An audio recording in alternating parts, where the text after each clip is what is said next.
بسم اللہ الرحمن الرحیم۔ السلام علیکم دوستو، رحمت ٹی وی کی طرف سے آپ کو بہت پیارے حدیث پاک سناؤں گا۔ رنج و غم اور فکر دور کرنے کی دعا۔ لا حول ولا قوت الا باللہ۔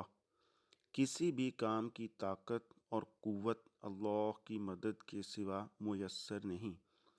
فائدہ حدیث شریف میں آیا ہے کہ لا حول ولا قوت الا باللہ، جو شخص پڑھا کرے اس کے لیے یہ 99 دکھ اور بیماریوں کی دعا ہے، جس میں سب سے ہلکی بیماری فکر اور پریشانی ہے۔ سبحان اللہ، کتنا آسان نسخہ ہے۔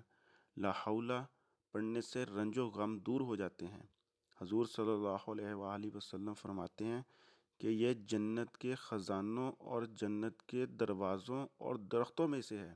اس کے پڑھنے سے 99 بیماریاں دور ہو جاتی ہیں۔ اللہ تعالیٰ مجھے اور آپ کو عمل کرنے کی توفیق عطا فرمائے۔